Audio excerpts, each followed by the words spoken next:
Hello, guys, and welcome to episode 6 of the Blue Co Project podcast. It's your host, Matt, back again, and I am joined by some wonderful guests as usual, but sadly, it's not for a good time because Chelsea being shit once again. So, first of all, usual guests, Jesters, Carlito, how are you guys? I'm okay.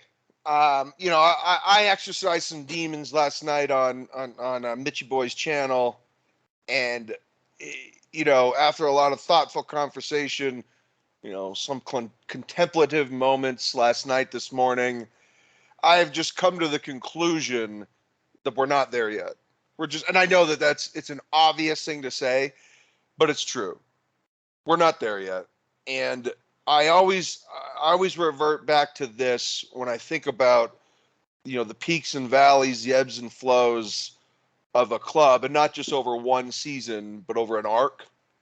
And I remember when Paul Pierce first got onto the Boston Celtics, early to mid 2000s, he was great. The team was poor. The club was poor. We're coming out of the 90s with Jordan dominance. The Celtics were not very relevant, and then they got the big three, and really ever since then they've been super relevant. And right now, Boston is tipped to win the title. They have the best team.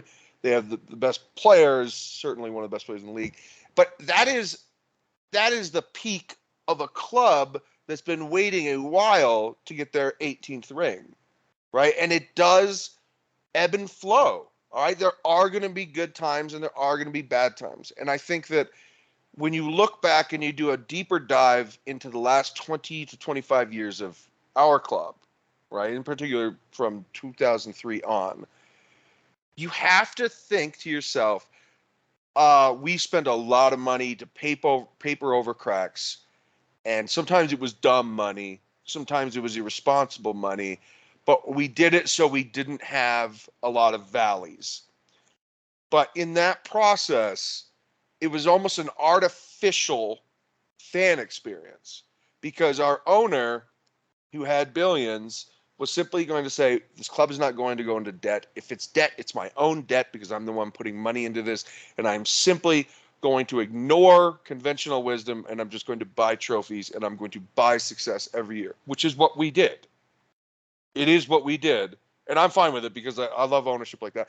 But there was not a lot of methodology to the madness. It was just throw money at problems and make sure that the fan experience is always at a high.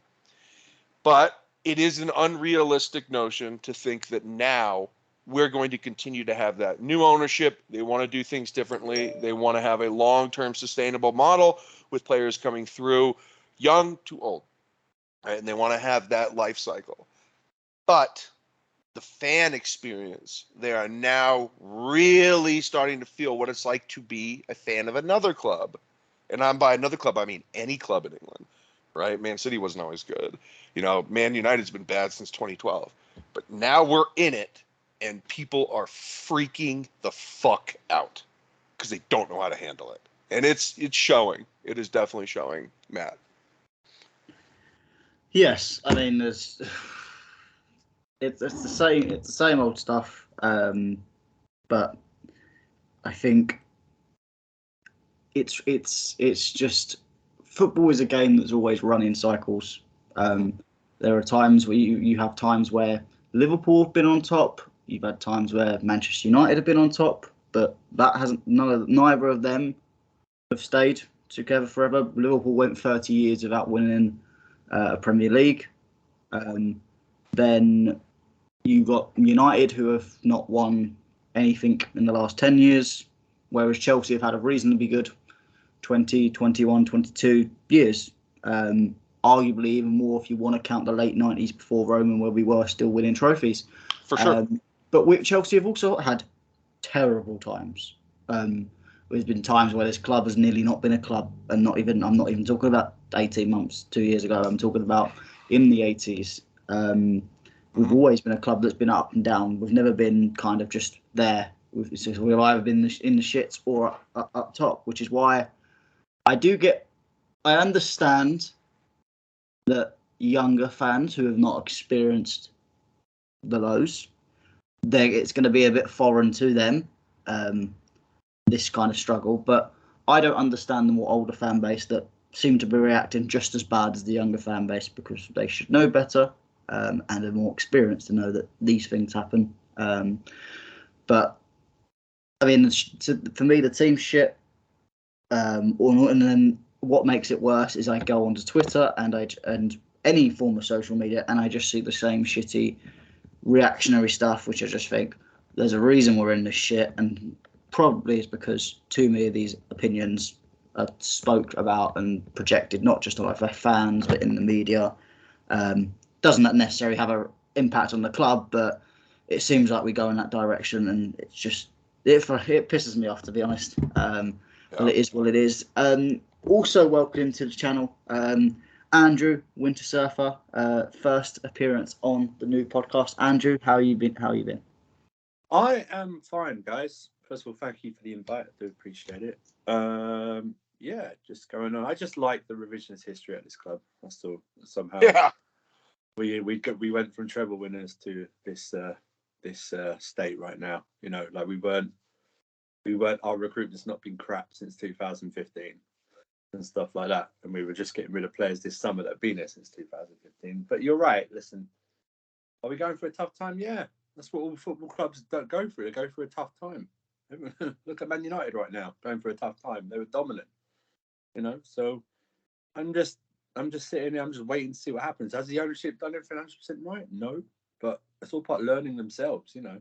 I think they'll throw money at stuff when they have to throw money at stuff, like when getting a new striker. But listen, they didn't come into a place that was 100% running properly, or else we'd be sitting on like 12 titles right now and about 5 European Cups.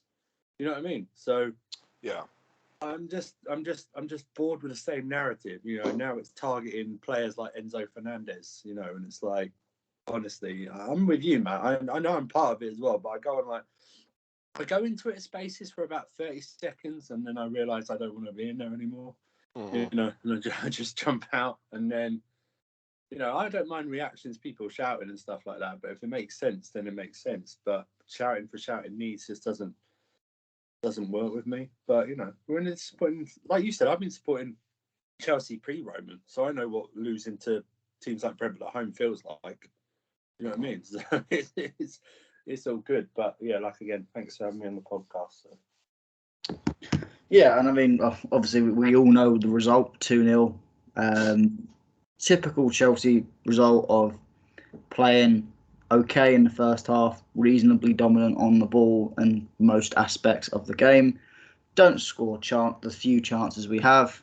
Go into the second half, Brentford score the one basic chance that they have. They suddenly are on top. All right, we can see the last-minute goal which I don't really care about that goal. It is what it is when you try to chase a lead. But it just seems the same stuff. I watched this game back because I wasn't able to see it live, and if I just covered the scoreboard and watched it, I think I'd be watching the Nottingham Forest game, because it was exactly the same. Basically, just change the kit, change a couple of the players on the other team, and it is the same game over and over and over again. And there has been games like Fulham that has been different, but predominantly this is the same mould of game that when we play defensive teams, we, for one reason or another, struggle. Which Carlito did make a good post online saying that all teams struggle against defensive teams, and I take that into account. But I think it's the the amount of times we struggle against defensive teams compared to other big teams, and the amount it's in.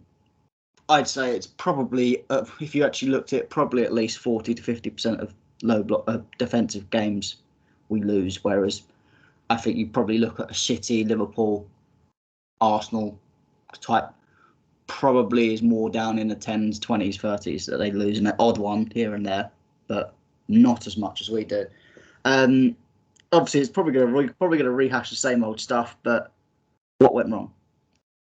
Well, I mean, you failed to introduce one of the people in this panel. Well, I said Carlito and Jester, so I gave you both the opportunity to talk. Last and certainly least, Jared, how are you? Oh, I was just doing my impersonation of a Chelsea match-going fan. Oh no! Oh my God!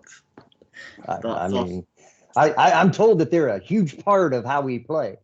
Well, I guess that's true yesterday, because the fan base was worse than the freaking players on the pitch. Silence is not golden when you're at a freaking football match.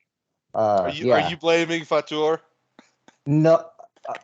Well, I mean, Fatur's living, you can blame him. I mean, he's just like a human punching bag at this point. But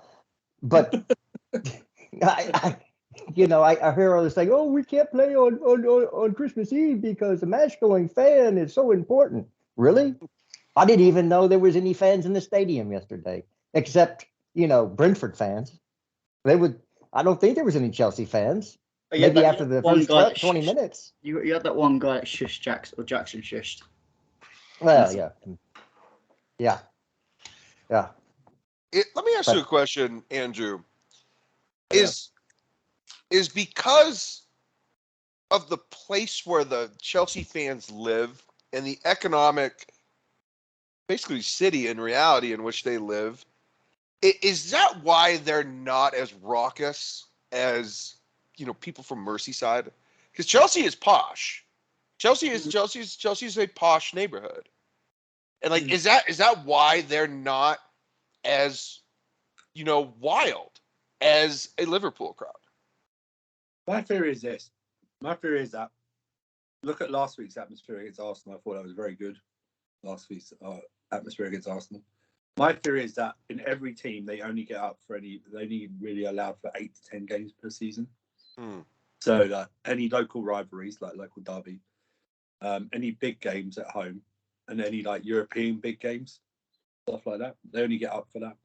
We're the same. Yeah. If you watch that Spurs Fulham game on Monday, that crowd was dead. Okay. Absolutely. They only get up for really big matches. Like if we play, unless they absolutely, which they could do, unless they absolutely, the Tottenham, you listen to that Tottenham crowd on Monday when we go play them, that'll be a very loud crowd. Yeah, and I think in contrast, obviously, it's when you look at you compare the atmosphere for the away games and the away crowd to the home crowd.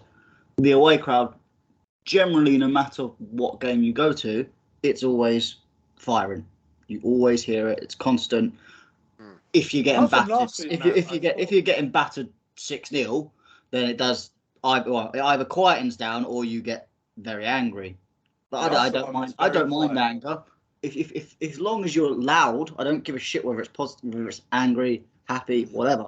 Just want loudness. But so the away fans, I'm not necessarily moaning about. I'm fine with it. But the home game, it's just so horrible, yeah. And it's not every stand. You got one stand that does at least try and get something going. You get the other. This is the same fan base who don't understand when the players only get up for the big games and don't get up for the small games. Okay, they don't understand that that's happening right now. It's easier to play against Arsenal, Tottenham, the big teams than it is to play against your Brentfords, your Nottingham Forest, because there's something to it. Number one, it's easier to play against those teams because they actually play football. They don't park the bus, as it were.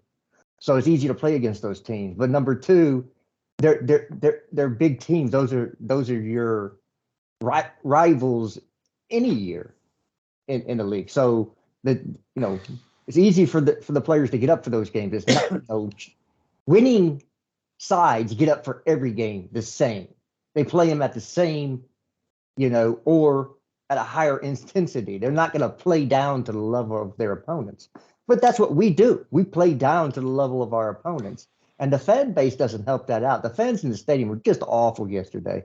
I'm sorry to tell you this, but if this is what you're going to provide, I don't care if you ever go to another game, because I can listen to silence with nobody or somebody in the stadium.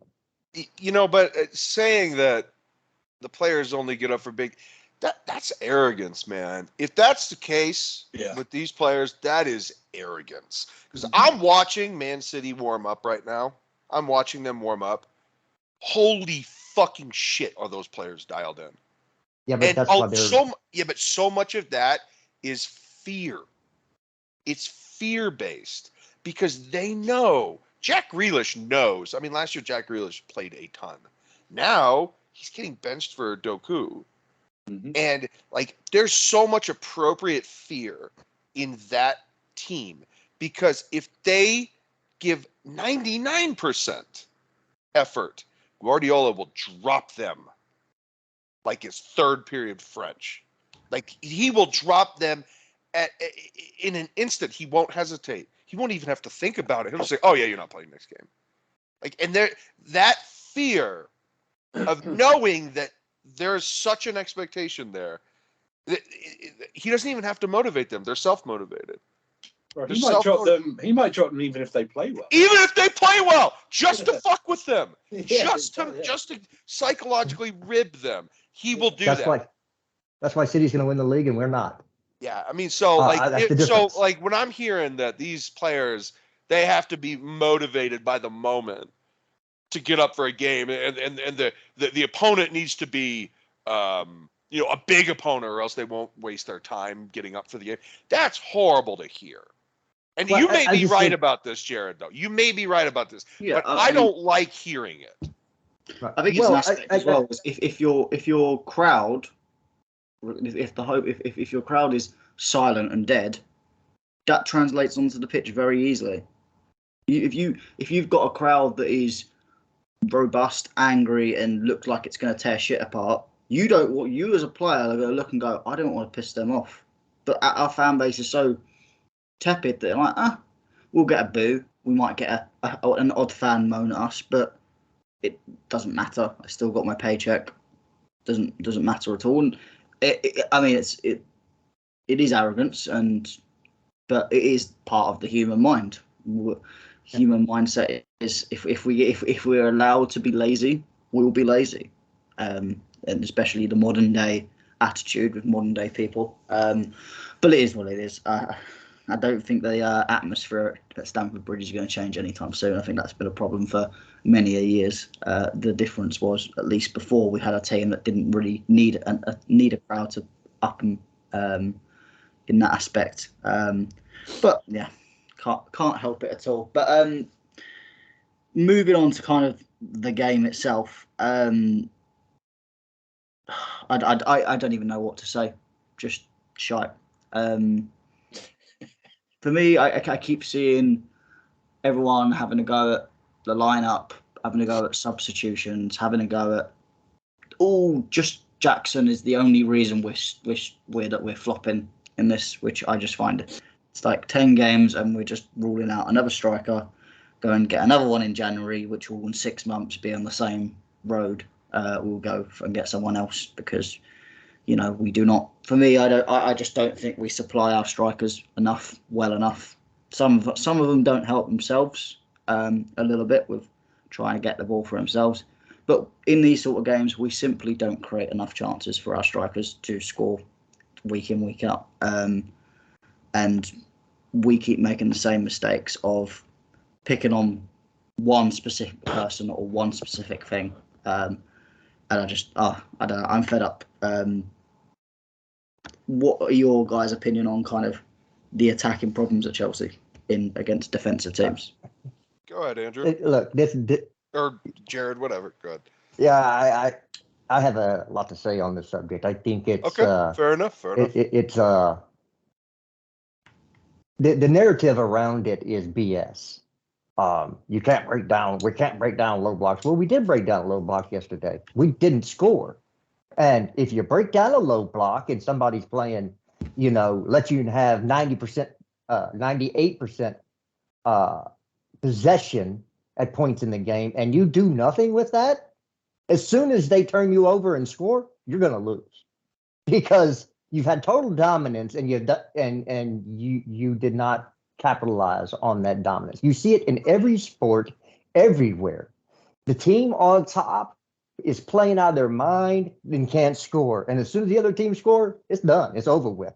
You can, any team sport, it happens. So to say that this is something uniquely to Chelsea is BS. It's not unique to Chelsea. Number two, you have to have individual moments against 11 players behind the ball. That's why we haven't been good at breaking down low blocks since Eden Hazard left. Because guess what? He could beat a man and get people out of position, make a pass for a score, and boom, there's no more low block. We didn't do that yesterday. Why was Mark Cucurella the one with the shot? Because he made the run from deep. Because they're not marking that guy, because they don't mark runs from deep. Those are the things you can do. So that's why he was open. That's why it wasn't a striker, because the striker, they're watching for runs. From a left back, they're not watching for that run. That's why he was there, and that's why he was open. But you got to put that crap away. Point blank shot. I don't care who you are on the field. You're a professional footballer. You should be putting that in the back of the net. And the fact that we didn't, and we just once we got scored on, we gave up the buck, and that was it. It's a poor mentality, but that's from a team that has not been together for long enough, and so they don't play pick me up football, as in I made a mistake, pick me up. It's not there yet, and until that's there, we're going to lose close games like this if we show dominance and don't capitalize. Andrew? Yeah, I mean, you're right. We broke down I don't like to say low block anymore. I'm just going to go back to the past. Oh, it's jargon. It's so jargon. By the way, that's why I just say defensive team. Let me be very clear. I coached for 12 years, and I was around actual football people. And I was thinking about this morning because I was talking to a coach this morning. Not one time have I ever heard really good coaches say the words low block. Yeah. It is not a thing. It is not a thing. That is online jargon from people that don't know but want to sound like they do know.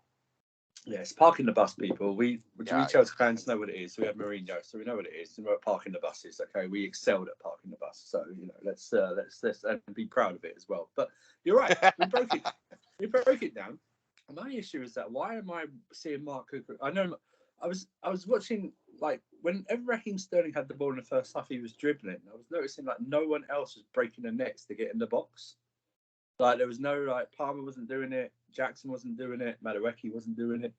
But then I see like one of the best runs in Cucurella, and you're right, Joe. Like he should have scored. There's no excuse. Always the left back. I don't care. If you're in front of goal, you got to finish that. I don't care who you are.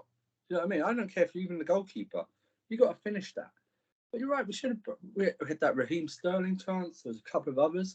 In the second half, we were less than. I think we had that Palmer one where he hit it right in front of goal, which is criminal enough already. But we had enough to beat that team, even with injuries, even with the subs bench, which wasn't really inspirational or anything like that. I'm just every time there's adversity with this team, and everyone's going to probably use the age thing, all the heads drop.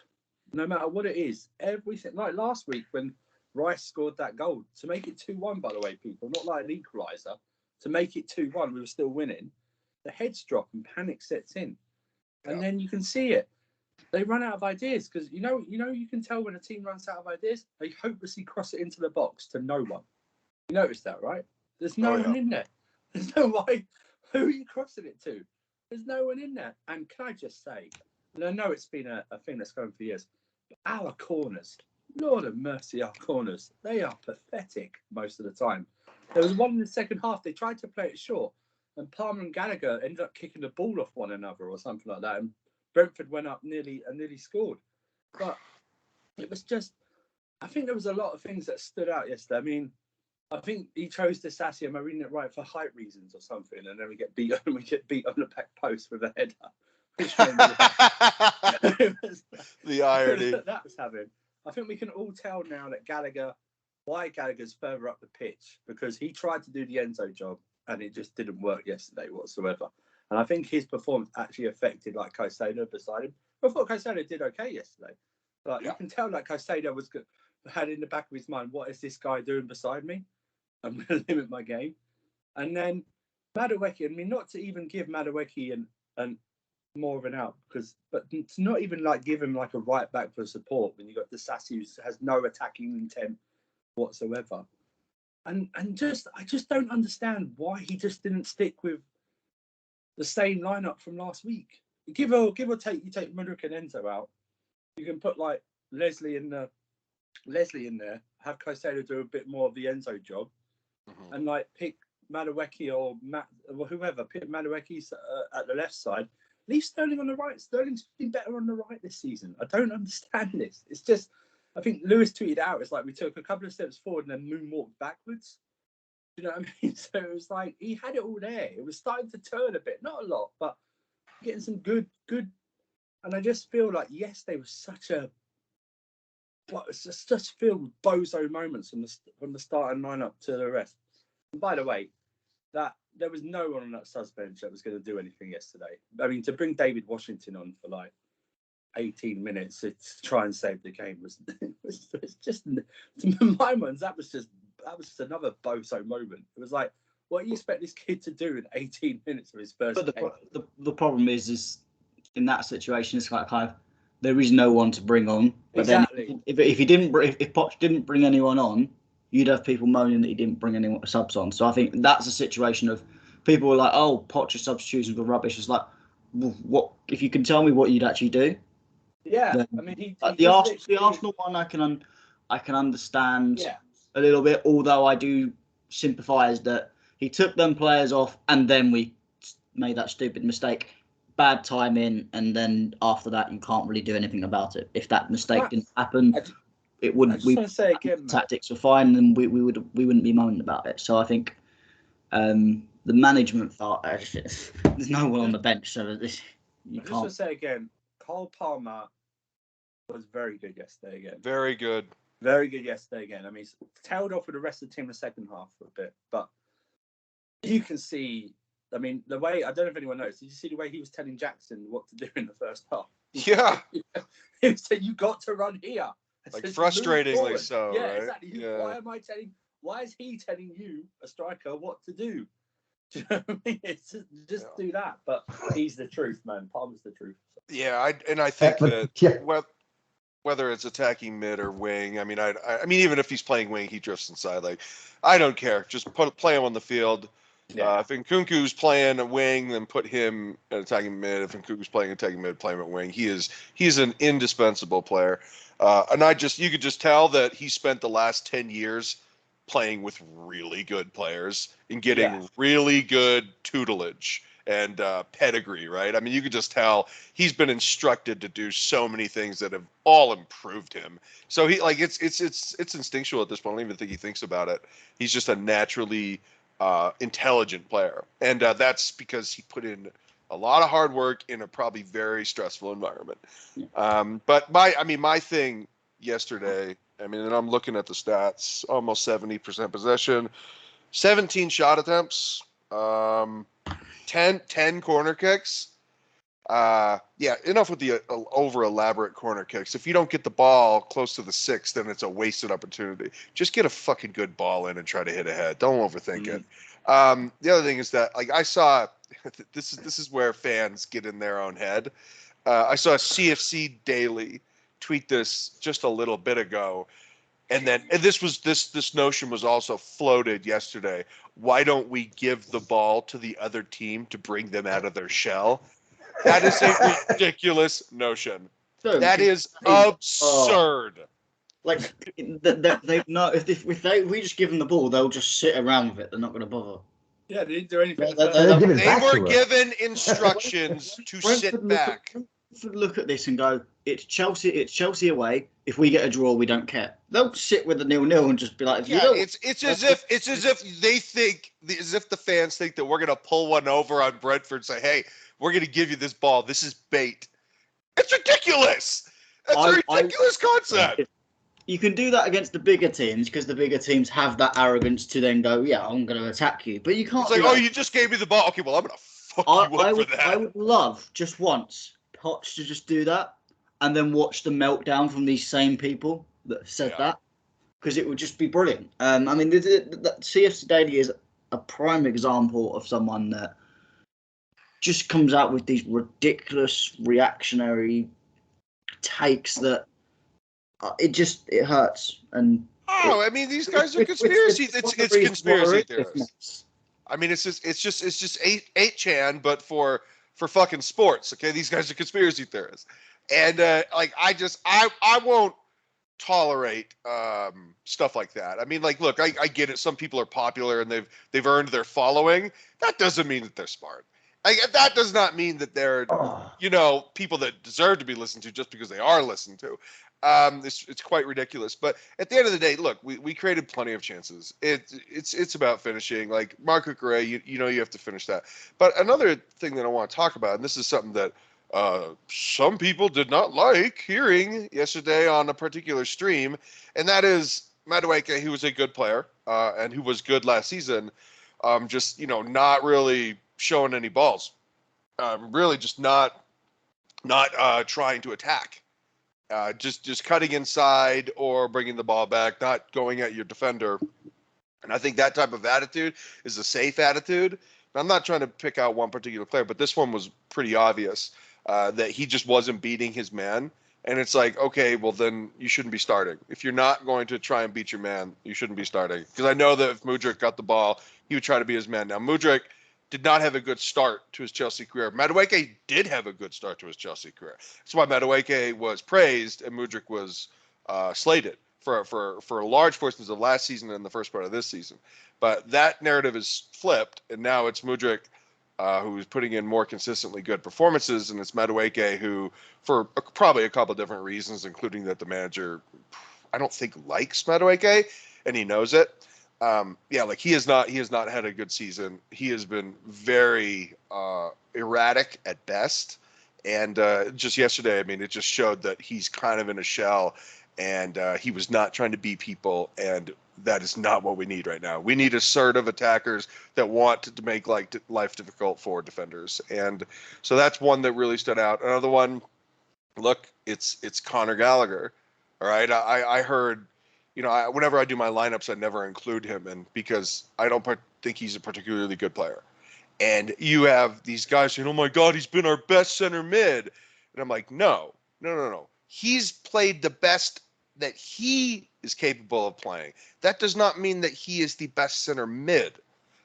He's not. He's probably our worst center mid. He's played well for him. That does not mean that he has objectively played well. The bar is lower for Conor Gallagher because his foot skills are not as good as Enzo Fernandez or Caicedo or Nkunku or Carney Chukwuemeka. Like, his foot skills are limited. His first touch is limited. He is not a clean, shiny player.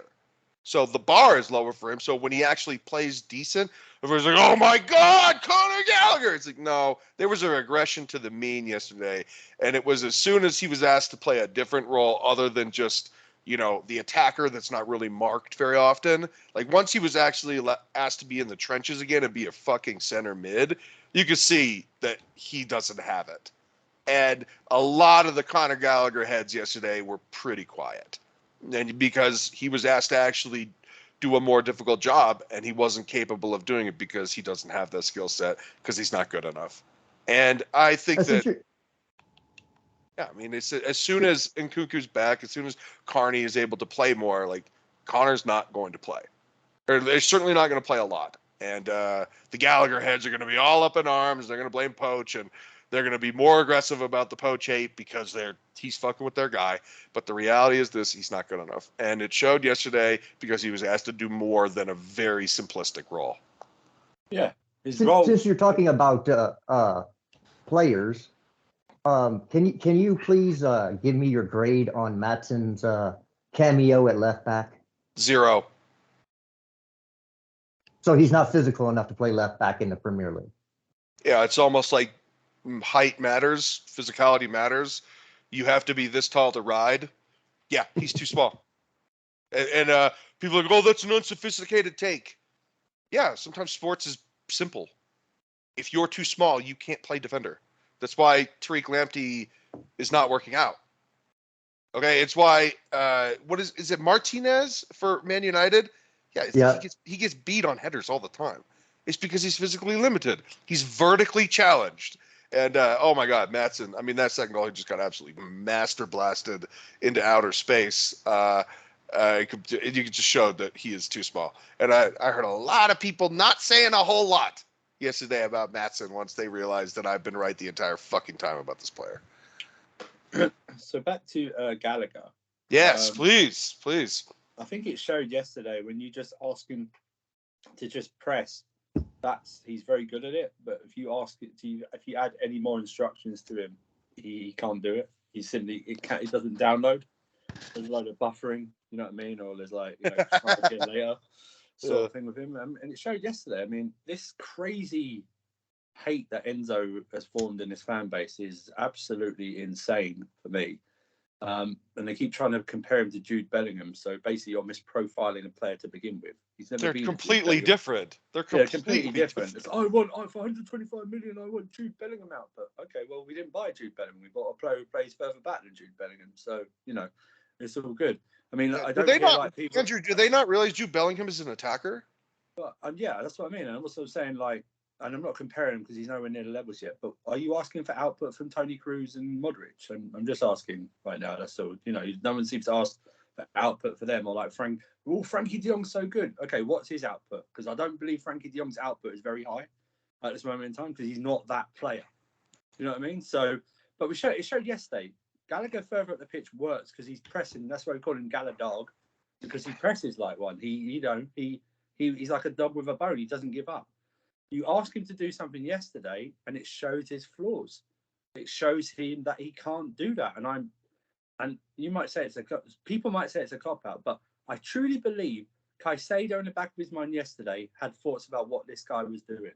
Yeah. What can I do? Because you could tell a little bit he wasn't on his games he had been previously. I'm not saying everyone else was, but you could tell he made a couple of rash challenges to Caicedo that he hasn't made previously. Because I just think he didn't trust Gallagher like he trusts Enzo. Mm-hmm. You know what I mean? You can tell there that's a partnership between Enzo and Caicedo. And and let's be fair to Gallagher, he's played given what he's been asked to do previously, Gallagher pressing wise has done very well. But again, Gallagher yesterday, I think he was just chosen literally because he's got seniority over someone like Leslie Ugochukwu. Yeah, that's the only reason for me because I think Ugochukwu could have done a better job yesterday in that area because he's suited for it. He's built for it. He's built to play that. And going on to Madueke, this guy this thing. Oh yeah, but he loves to play on the right. Dude is so left-footed. Just play him on the left. Yeah. His right foot is literally just for standing and walking. He has no idea. His right foot to him is like telling someone 2 + 2 = 5. It just doesn't work. You know what I mean? He just doesn't use it. And just put him on the left. I'm so sick of it. Oh, yeah, but he loves to play on the right. He keeps cutting in on his left. So what's the point? All it does is on the right, it stops attack's flow because he has to turn back inside. Yeah. So it's like, just play him on the left where he can easily just like whip the ball in or whatever, or just run on and shoot because he doesn't have to adjust himself. I mean, he did have a great chance to hit off the post bar, the corner, whatever you want to call it. But you're right. It was like, but for me, like Madueke's been, this coming up NBA. He's been given garbage minutes this season. Yeah. like Mudryk used to get. And it's like, are you going to do the same? I don't believe he's going to do the same with what he's done with Mudryk and give him a run. I just don't believe that. So Madueke's going to be in and out of this team for the majority of the season, unless there's some really bad injuries and stuff like that, to like Mudryk and anything. He's going to be in and out. He's going to be one of those players that we're going to see little flashes here and there, but we're not going to see much. But yeah, those two players yesterday, we're not singling out those two. Those are just the start of the two players we're talking about. Do you know what I mean? Others going to get it as well, but those two stood out because of the irrational thoughts. Like you said, Gallagher's been our best centre midfield. I refute that he's hardly played centre midfield this season. Do you know what I mean? He's played more. He's been the attack. He's been the attacking midfielder. Yeah, exactly. Effectively. And you know why? I keep saying, do you know why he played so well against Arsenal last week? Because there's two guys behind him. Pause. In Enzo and Caicedo. Do you know what I mean? So that's why he played so well, because he's got those two South American bulldogs behind him that aren't going to get bullied, and that's why he's playing so well. And I don't know what Enzo would have done yesterday if he would have helped us win. I don't know if he would. It's a big question mark. But I tell you right now, we've had more control in that midfield for starters, and it would have been, everyone would have been a bit more, I can't think of the word. My words fail me at the moment, but a bit more comfortable at least, Oh yeah, I mean, Andrew, anybody that's ever played, if you're listening to this, you know what I'm talking about. Like, if you're familiar with the people around, like I played center mid, in my youth. Like, if I was familiar with the guys around me and I was comfortable and trusting about the rhythm, and knowing what they were going to do with the ball when I passed it to them, there was a lot less thinking and was a lot more naturalistic. And this is an astute observation. Moises Caicedo did not trust Conor Gallagher with the ball because Gallagher was closer to him. What does that mean? If you're closer to the defense, it means that your mistakes are elevated. They're magnified. If you lose the ball, to a center back on the other team, it's no big deal, right? We just try and win the ball back. But if you lose the ball to a center mid on the other team, makes your team a lot more vulnerable. So the mistakes become heightened when you're closer to your defense, and him playing that position next to Caicedo's probably thinking to himself, fuck, if I give him this ball and he loses it, we're in trouble. Because it's different than when he's just playing second striker, which is what he was playing. That's what Jude Bellingham plays. And so when Gallagher's playing more of a deeper role, deeper into the midfield, yeah, Caicedo was probably like, shit, I don't really trust this guy with the ball, because Enzo's so tidy, right? He's so good on the ball that Caicedo is very happy to play him, even under pressure, because Enzo rarely, if ever, loses it. Like, he just doesn't lose the ball. Gallagher, he's a mess. He's a messy player, and it's just a completely different thing. Yeah, but I still thought Caicedo was fine, but you're right. The personnel around you, it definitely affects how you approach the game, because I wouldn't trust Gallagher playing him a ball deeper in our own half. I just wouldn't, and he didn't either. So I just want to address some of the hypocrisy that was spoken on these players yesterday. I was told a few things. Number one, Madueke was hampered because he didn't have a right back playing behind him.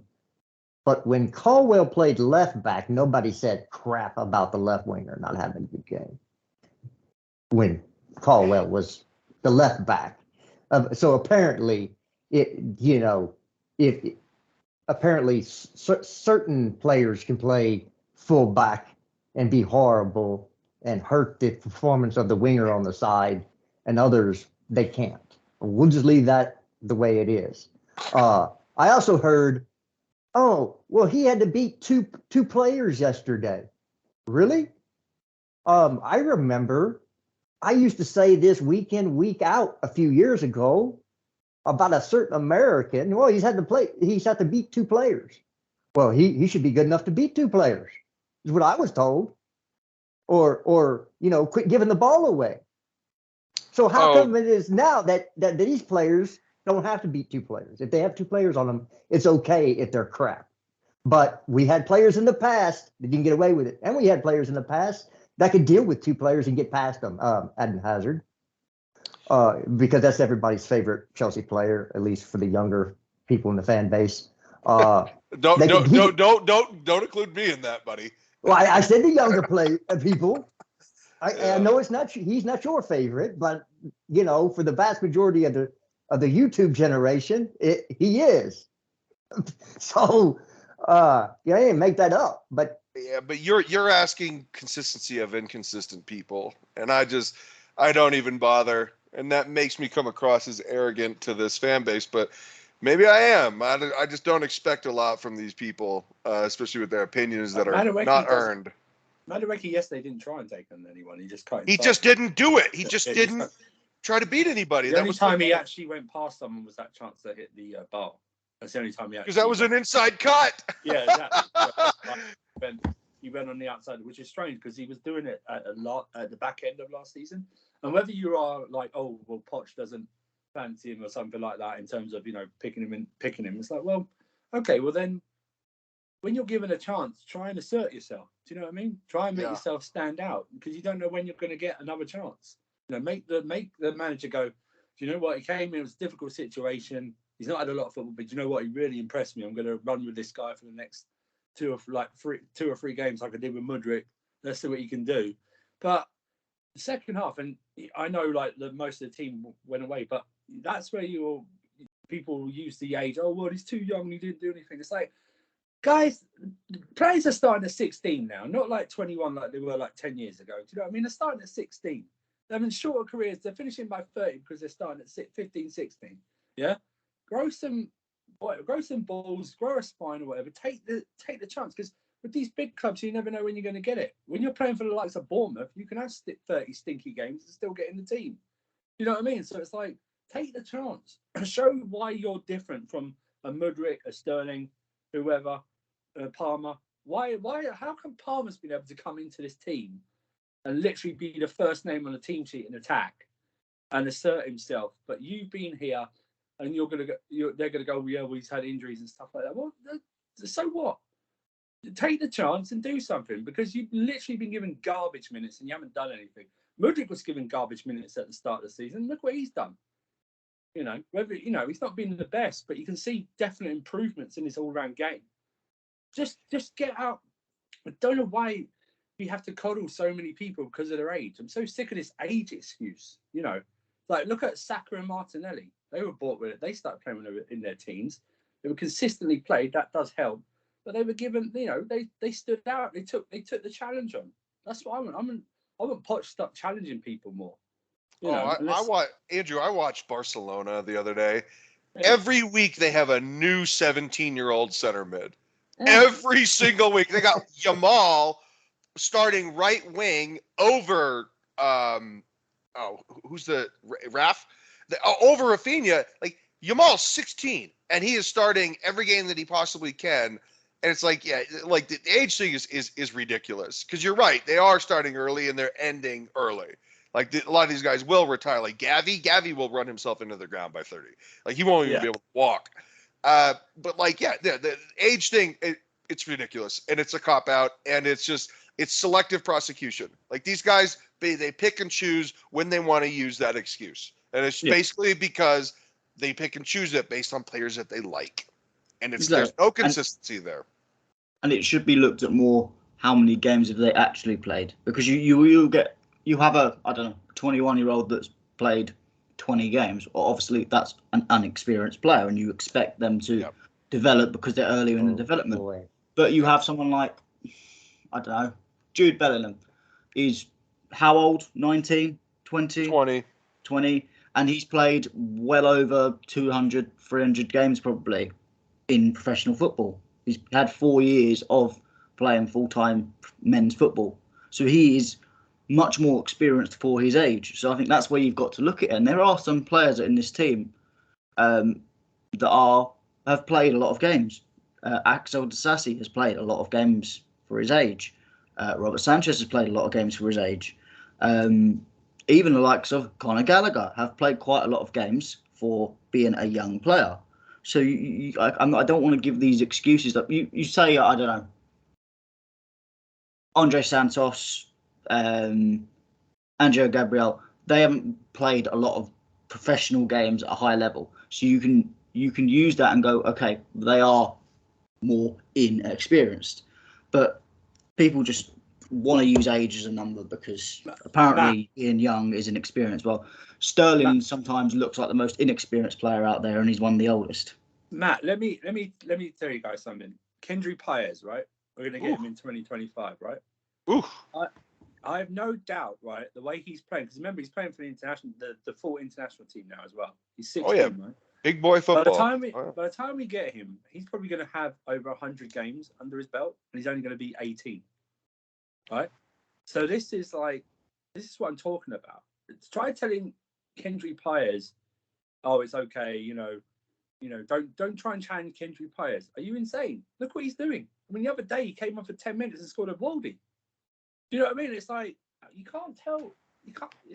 I'm sick of this coddling of, like, you're big. If you're if these young guys are okay to accept big boy wages, then I expect big boy performances. Do you know what I mean? It's like, you're okay to take the financial rewards. Now actually put that onto the pitch. You know, this, like I go back to Madueke. I don't like really singling people out, but it's like, he loves to play on the right. Yeah, but he's right. He's left-footed. You know, I mean, imagine getting Ashley Cole to play right back. Do you know what I mean? It's like, it's stupid. You know, I'm sick of this inverted nonsense. You know, it's okay. We've had loads of people that played. I mean, Salah's left-footed. He plays on the right. Yeah, but you know what? He also dribbles on his right as well. He uses his right. Just because you're heavily one-footed doesn't mean you should constantly rely on that foot. Work on your game. You're young enough to work on your game where you can actually have a suitable right foot. You know, it's not just there to stand on and lean on and support. Yeah, Mahrez uses right foot all the time because he would cut back. Like, he was cutting inside and he would cut back outside. That was one of his moves. He did it all the time. Yeah. Hey, Andrew, are you going to be on the terrace later on to review the City United game? I don't. I know I'm in the group chat. They'll send a link in. What are you looking for? Well, just be prepared to. Oh, United got robbed. They never call that foul against anybody but United. Oh yeah. Just be prepared for that. Oh, is that Terry Fleur's joint? Yeah. Terry Fleurs is having a worldie this month, my man. He's been real fucking quiet about Sandro Tonali getting a 10-month ban. But oh my God, it's the world against Ivan Toney. Give me a break, Fleurs. Jesus Christ. I watched it and I was like, yeah, that's a penalty. No, it's usually not given, but it should be. Because if you tackle somebody in the box, it's a penalty. My response is like this: do not give them a chance to give that penalty. That's what I would say to people. Don't give them the idea. Don't give them the opportunity. Just because it's not picked out, okay, that's fine. But don't give them a chance then to give that penalty. You know, it's just very simple, isn't it? You can't have one wrong. You can't have two wrongs don't make a right. You know, just because they don't usually give it doesn't mean they shouldn't give it in this context. You know, three rights make a left. Jared. Yeah. Dad joke. Yeah. I got it. Hey. That doesn't count against my dad jokes. So. Andrew, we allowed Jared 2 dad jokes per podcast, and he really stretches the line, my man. I haven't told one yet. I know, but I bet you got 2 in the chamber unless we're pondering. I got something in the chamber, but it ain't a dad joke. Oh, that was a dad joke. There it is. That's one. Got one more there, Jared. You got one more. Make it a good one. It never is. Make it a really bad one. A really bad one, please. Never. Yeah, because when bad becomes good, that is Jared's modus operandi. Yeah. Oh, so I mean, Matt, I kind of want to switch gears for a second here and just say, what are we missing? Because I'm looking at, like, they want to buy another center back. I don't think we need new center backs. I don't think we need new outside backs. I don't think we definitely do not need another center mid. We've got way too many, and one of them hasn't even played yet, and he's going to be a player. Really good, Romeo Lavia. What do we need? Because I'm looking at a team that is certainly missing something, but I'm also looking at a club that is willing to spend money on that missing something. What do we need? Is it just as simple as Osherman? Is it just as simple as, okay, maybe Ivan Toney or maybe that South American guy? I mean, what do we need? Because we are missing something, and it's not me excuse making. It's just me saying, we're not scoring enough. Yeah, I mean, it would be simple to say a more proven striker, because I don't think Jackson has been as horrific as people were making out. I think it's just flavour of the month for Chelsea fans to slag off a striker 10 games into their season and career. But it would be nice to have a more experienced striker to get us out of scenarios if and when Jackson is going up and down on his trajectory. That would be the one. I mean, for me, it's not even so much players, because I feel like you bring Osherman in, I don't think that result necessarily changes. I think the problem is the way we it's almost the way we play against these teams that we need to. That's more the major improvement that I want to see, and that's what we're missing. I think more, as Jared kind of said before, speed and the ability just to create space by doing something individual. You can't. We're so passive, and as we said before, we were as passive as the Stamford Bridge crowd, which is saying something. If you are going at this with a bit more speed, full speed, and not letting these players get into space and get into their defensive positions, you're going to create more chances for your strikers to eventually score. And I think we're just so slow, methodic, and almost too rigid. These players are not just unleashing the handbrake and actually going, I'm gonna pick this game up by the scruff of the neck and go and do this. Whether that needs more players in, I think we've had enough players in at the moment to try and change that, and it hasn't already worked. So for me, I don't look and go and getting 5 or 6 more players. I don't see that changing because it's not changed with the first 20 players that we've replaced in the squad. Why would another 5 change that? I think we just need to work with the players that we've got and unleash that. I don't like to use the word potential, but the potential in them to create them scenarios.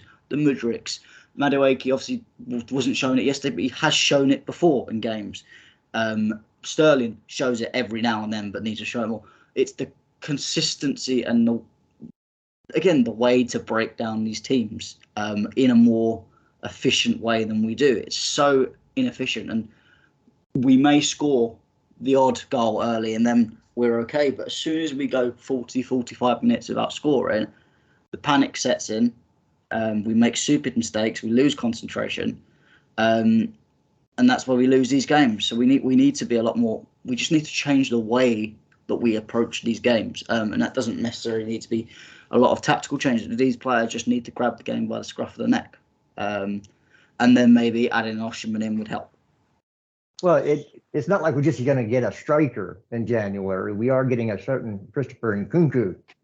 And you pair that with a new striker who has actually shown the ability to score consistently, then yes, then you do change your whole entire team actually, because you now have more quality in the team. Osherman or Tony is better than Jackson at this point. Mm-hmm. Full stop. You can't even debate that. They've shown more in their careers. Okay.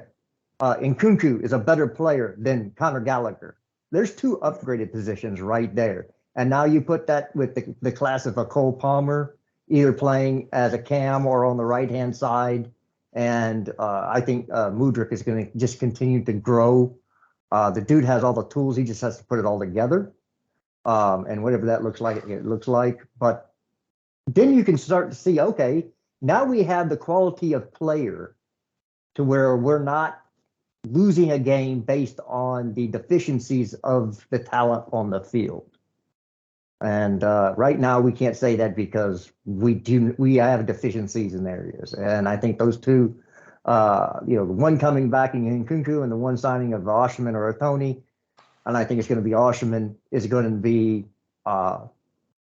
job complete in the rebuild. There might be pieces here and there, but most of the big pieces have already been done. Well, yep. Go ahead, Andrew. No, I think you're right. It's going to be a massive upgrade. I just want a striker. We're going to bring someone like Nkunku in. You don't need a striker. I think Jackson's game right now, drops deep, goes out wide a bit. You need that front man who is essentially a central person, that just is a target, essentially. I'm not talking about hoof the ball up to him, who's going to head it on, but someone that's just that takes that is a distraction for the centre backs. It allows your players like a Palmer, like an Nkunku, like a Mudryk or a Sterling to have more impact on the game. That allows them more space, and it will make a big difference. Even if you're bringing just Nkunku back, we need to see how he adjusts and stuff like that. But just having that player who can just do something out of nothing, which we haven't really had since Hazard left, who can just we'll turn the game like yesterday.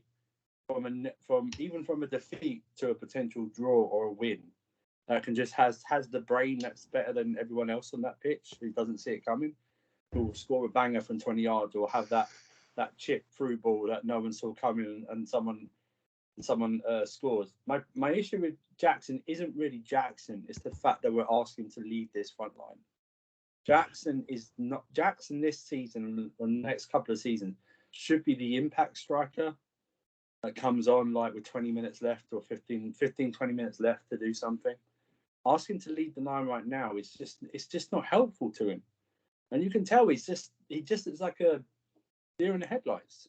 You know what I mean? It's just, and also he doesn't play like a natural 9. He likes to drift out wide, he likes to come a bit deeper. That's why I was so frustrated with him when Sterling was on those dribbles in the first half. Jackson wasn't in the box. Yeah. He was behind Sterling all the time, nearly. And it's like, we're crossing it into our striker, but why are we crossing it into Jackson? I can't remember him being that very good at headers. He's not going to win the ball. That's what I'm talking about. So it's like, I need someone like an Osherman. I need someone like a Tony who will have that impact in terms of them just staying there, not like drifting out wide. I mean, Tony's game is so undervalued, or people don't understand Tony's game. I often say about Ivan Toney, if you want to go see how Ivan Toney can impact a game, this was him impacting the game without even scoring. Go to his performance away at Anfield last season, where he played the central striker and he just handled that Liverpool defence by himself. He didn't even score. But he had everything else. He's got everything in his game. Osherman as well. Ivan Toney's got everything in this game. Even right now, when he's out, he's the second best striker in the Premier League. Right? I just believe it's an all-round game. And people go on about, oh yeah, we scored 6 penalty goals last season. Like penalties, what? Penalties don't matter now. Like, okay, they're a goal. That's the case. A goal's a goal. That's the case. Then take away a load of penalties from Lampard and don't recognise our first European Cup. If you don't take penalties seriously. Yeah. Penalties are key. Okay, we've already seen it. Palmer's 2 goals are penalties this season. They're key. So, but I agree with you. I agree with Jared. I agree with you, Matt. We need someone up there who just will change the game. Even help someone like Nkuku settle in as well, because he's going to have more space in the league. Because he's not going to have as much space as he did in the Bundesliga. Yeah. So, and that was where I wanted to interject as well, because obviously it's good to have Nkuku that will almost create them chances out of nothing and grab the game by the scruff of the neck. But the problem is, and even this was the problem with Chelsea when we did have Eden Hazard, was Eden Hazard was the only player that was willing to do that. And there would be times where Eden Hazard, as good as he was, he would still be marked out the game, and that would be a problem. And that was where we were still losing matches kind of like this even before Eden Hazard left. So we do need more players other than just Nkuku to step up and do this. And you can hope that Madrid can do this. Palmer is already kind of doing this, and yesterday is an example of Palmer tried to grab the game by the scruff of the neck, but you can't be the only one to do that. You've got to have multiple players doing it. When you look at a City, you've not got just De Bruyne grabbing the game by the scruff of the neck. You've got you had Mahrez, you had Jack Grealish, you had whoever they had in the attack. Each one of them having almost a different way to grab the game by the scruff of the neck, and you didn't. It was so City were almost so unpredictable with their attacks that it's hard as a defender to predictably do one thing to stop it.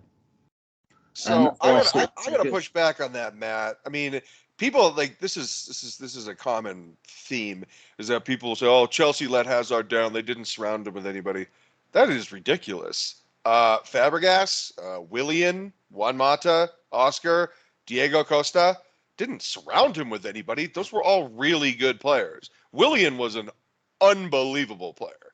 Like that is just ridiculous that people think. No, but I'm more talking about later Hazard, Sarri era when Fabregas was gone, Costa was gone at that point. You didn't have Oscar, didn't have Mata. Willian was not exactly his same self that he was at the start of his era. I'm talking more of the era where you had Jorginho, who wouldn't grab the game by the scruff of the neck, really. You had people like Higuain around it. I mean, in that year, it was Ruben Loftus-Cheek that had to just come off the bench and grab the game by the scruff of the neck, and that's why we started. Well, that was 1 year. It was also his best year as a Chelsea player. Hazard's 2018 season when he was 28 years old. It was his best years. I would like to. sorry. I wanted to interject something real quick. Okay. If I only get 2 dad jokes, Matt can only say "scruff of the neck" twice. Oh my God, scoop for the neck. All right, so this is where I wanted to go with this because there's this tweet from Lewis. He says, Nkunku is the biggest excuse going right now, and the amount of pressure Poch and Chelsea are putting on his shoulders after a long-term injury is unfair to him. What are you talking about, Lewis? Unfair to expect that he's going to be a good player? That's what the money is for. Don Draper, Mad Men, that's what the money is for. That's what the expectations are for, because we expect you to be a good player. And when you're not on the field, it affects the team. When Rodri is not playing for Man City, their best player, they're not the same team. So yeah, I expect Nkunku to burn the world when he gets here. All right? You're goddamn right I've got expectations for him. You're goddamn right there's pressure on him. The fuck out of here. You guys, this is just another example of babying. And I love Lewis, but this is just another example of babying these guys. No. I expect from Nkunku. I expect. Okay? You're damn right there's pressure. And one of the things that I expect from him is I actually think until January, when he's back, he will be playing striker. I don't think he'll be playing attacking mid. I don't think he'll be playing wing. I think that Pochettino will play him at striker. Center forward. Semantics, Jared. Semantics. Well, He's the I guy think when that's you in front think of of strike- everybody else hanging out next to the center backs. If you guys want to get into semantics arguments, which is what Twitter is obsessed with, by all means. Well, you I'm have gonna to set that up. you have to be specific for some of the people that listen that are going to Oh listen. my God! You know what? You know what? They're eating lead paint chips all day. I mean, They I was have to never be this specific when I was coaching. I only Well, became more okay. specific when I got on Twitter, because that is what people love to do. They have semantics arguments because that's the only thing that they know how to talk about. Now, when Nkunku comes back, you're damn right I expect from him. All right, that's what the money is for. That's why his reputation is what it is, because he scores goals, because he creates opportunities, because he bangs. That's what I want. All right, and now you're damn right that I will expect it when he gets back. Same with Lavia. When Lavia plays, I expect him to play well. I expect him to play well because that's why we're paying him. That's why we bought him. That's why he's here. Okay? Enough with the babying bullshit, because if you continue to baby these guys, they're going to continue to think that they can get away with mediocre performances. Absolutely. You give somebody a crutch and they will definitely use it. Oh, my God. Give them an inch, they'll take a mile. How many more cliches do we want to use today? So the other thing, this whole idea that Enzo Fernandez is one of our problems, well, I mean, that was just debunked yesterday because he didn't play and we weren't great. So there you go. There's the answer to your question if Enzo is the problem or not.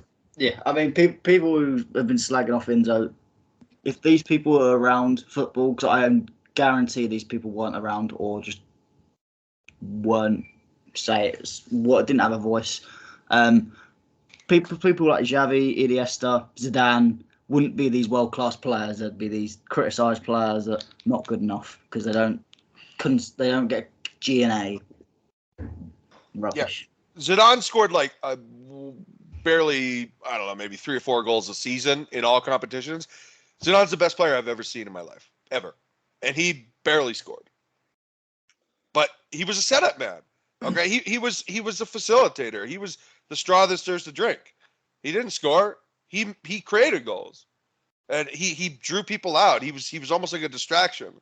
And but G&A, I mean, look at his stats. They're very unimpressive. Didn't matter. Just watch him play, man. Well, Iniesta and Xavi wouldn't be rated so highly in this day and period if it was for stats. It's just a lazy argument. It's a box score fan. The guy just looks at the stats and says, "Oh, he must be good," or "Oh, he must be bad." Well, I mean, then you're not watching the games. Yeah. But if they listen to me and you more often, and to a lesser extent, Andrew. Why? But, I don't know why am I lesser than you? I don't understand. Because it's banter, brother. It's banter. Good on you, Andrew, to not let him get away with that comment. I support your dad jokes, man. You should at least, Yeah. Andrew's an elder statesman. Yeah. Yeah, it just the talent matters, and actually watching a player play matters. Like I told everybody about Amrabat, lack of athleticism, not going to be good enough for the Premier League. What is he doing? Not athletic enough, not going to be good enough for Manchester United. Oh, it's World And- Cup hype. World Cup hype with Well, it's because they see him playing in a lesser league and go, oh, he's doing this in a lesser league. That translates right to the Premier League. No, it doesn't. The pace is the same, right? In Italy, no, it's not. Yeah, It's very everything's slow, the same. It's definitely not. That's why Lukaku's balling out at the moment. You know what I mean? Right. It's pace. And that's why Timo Werner can go get 30 goals in the Bundesliga, but can't score 10 in the Premier League. Yeah, I'll tell you what, if you guys want to see some wild shit, just wait till Inter plays Roma. Holy fuck, man. There's gonna be some stuff going down in that game, man. And then Napoli Unacceptable plays stuff. AC Milan Napoli also. Yeah. That's going to be a nice one too. But yeah, the majority of those players. That's why Tomori is starting for AC Milan, but can't kick a ball for Chelsea. Oh, we saw it. Tomori on Tuesday, I think it was like he got ripped apart. And let me preface this: it isn't Mbappe, and he's done it to a lot. But we just saw the difference of going against a quality forward and some that are in. There are some in Syria, but not as many. The saw the difference. I mean, even when we played AC Milan, Tomori Tomori. And that's not even Mbappe. That is a Chelsea team that's not known for good attacking. We ripped them to shreds both games. We ripped Juventus a new asshole. Like, yeah, man. Yeah. It's when Ben Chilwell was playing at the top of his powers. That's true. You know, the first thing I said yesterday was Chilwell would have scored that, right? Yeah. He scores. Chilwell scores goals, man. He's a goal scorer. I saw it pop through my phone. I was like, oh, here we go. It's one of them games again. That's sad though, isn't it? When you have to go, Kukurea, Chilwell. We had to refer back to left back scoring. We have to refer back to Chilwell. Chilwell would have scored that. It's like, no, either Sterling, Palmer, or Jackson or Madueke should have scored that. You know, right? We've got a left back making. Oh my gosh! Oh my god! What a save! You saw it too, huh? Yeah, I'm watching the game. Holy shit, Onana. What's my name? Holy crap. That save was so good lord, what a save that was. My god. What's some poor defense though? Look at dude, Man City is balling outrageous. It should be 4-0. Got Harry Maguire and Johnny Evans in that. Oh yeah. Johnny Evans, Harry Maguire starting center backs in 2023.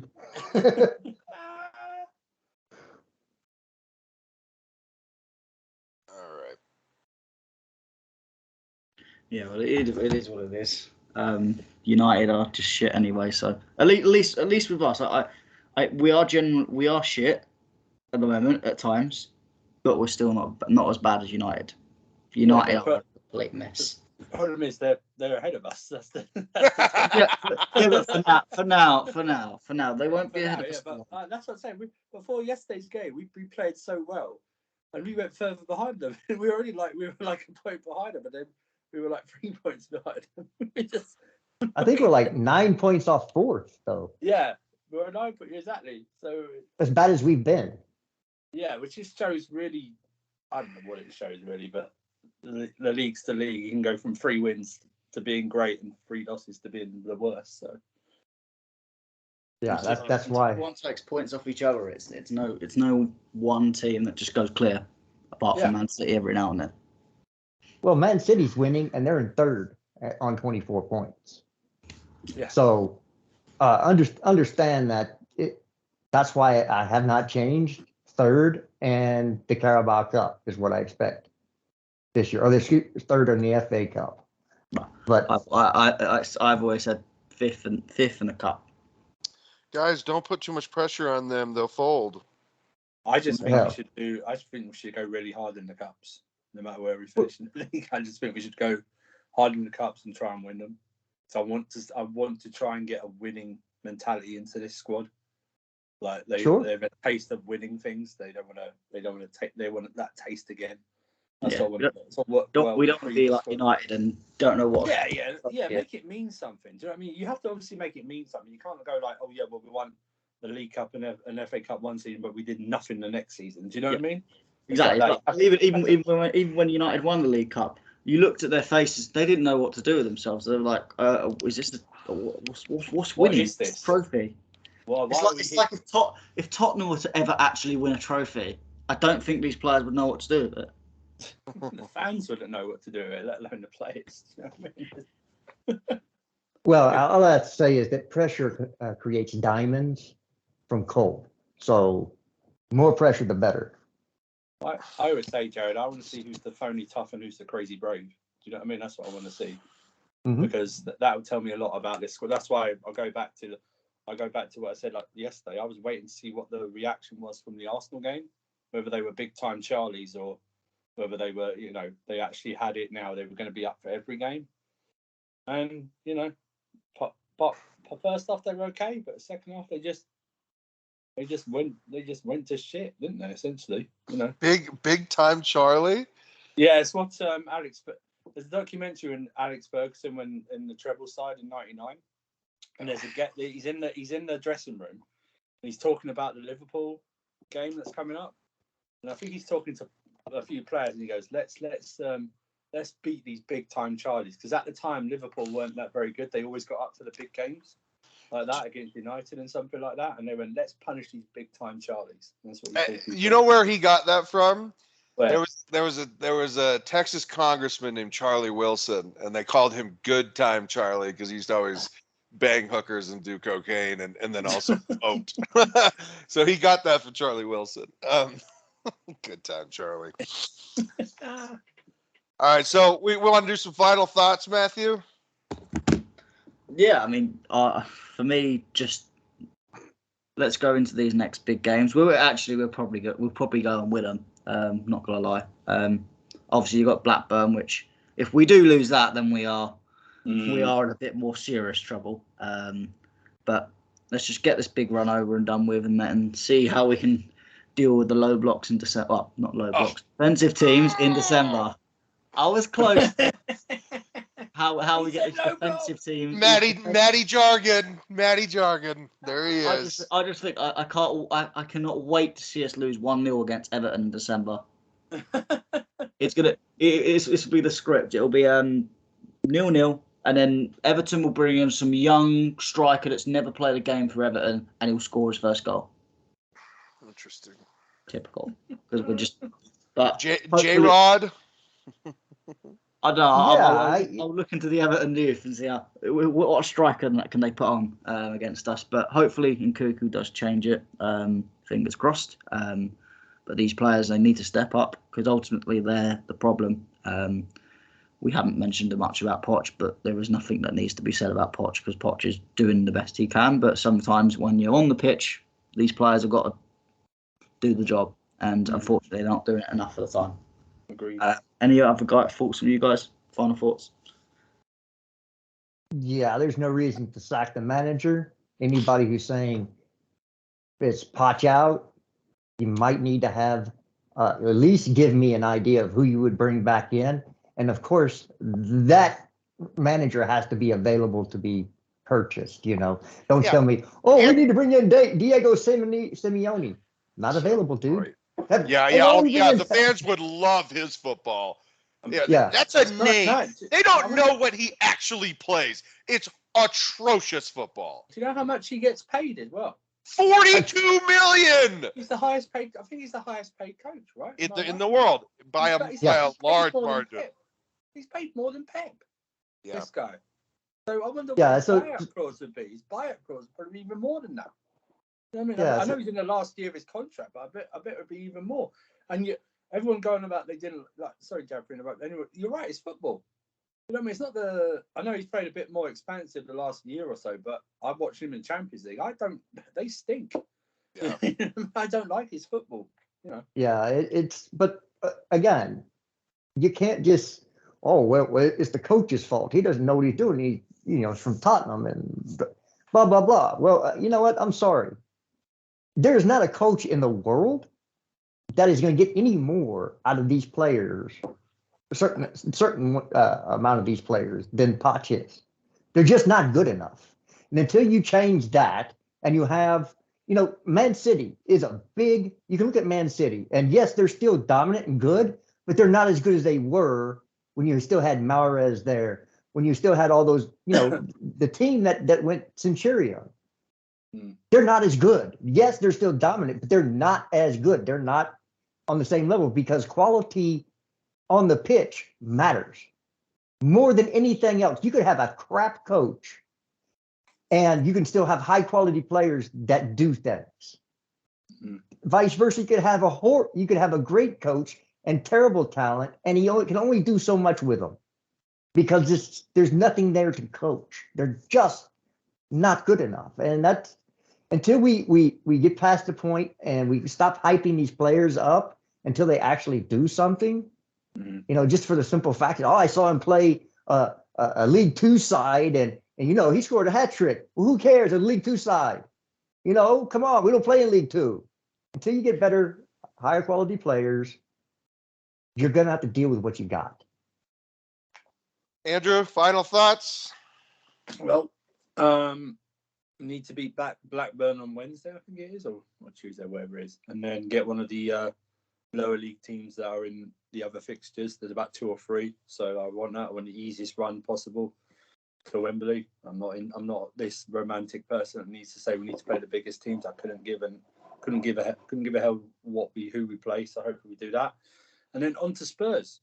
I do, given what I've seen the last 2 games, I do believe we'll play better. Given, like I said, they've got a big time Charlie mentality, so I think they'll play better in the next few games. And you know what? We need to get a result. I've sort of given. I don't know. Man City game, I'm not too sure about. Obviously, because it's Man City. The Spurs game, you know what? Palace had a go at them. I think they're not. Ange's going to give you a lot of chances. The way he plays football. And Tottenham are the perfect team for us to face at the moment. Yeah, I think they're. Yeah, I mean, obviously they've got great attacking talent and stuff like that, but they will give you a chance, and I think there's an extra spice to something to end their unbeaten run would be very nice as well.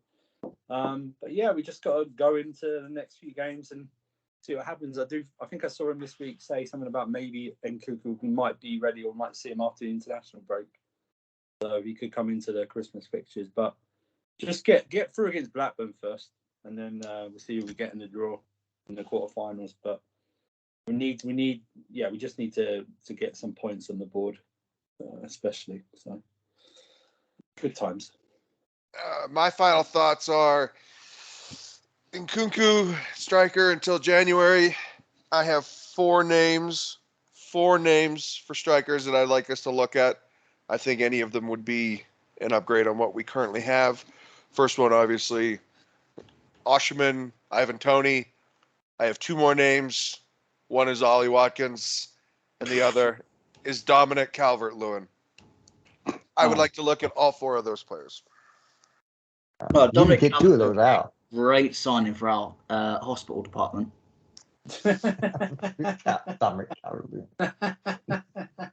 But yeah, He's a handsome man. Good hair. Of course. Is it the hair? It's great hair. All right. Well, Andrew, thank you for coming on. I had to sneak in my Ollie Watkins plug. I have to do it every time. And all right. Well, take us home, Maddie. Yes. So thank you all for listening to another wonderful episode. Obviously, you can catch us on both Apple and Spotify. Make sure you tune in, give it a download, and give us a rating on both platforms. We can accept positive or negative feedback, so fire away. But whatever you give us, it's better to have more reviews than not. So thank you for all listening, and we'll see you for another episode on the Blue Co Project podcast. Hey, wait a minute. My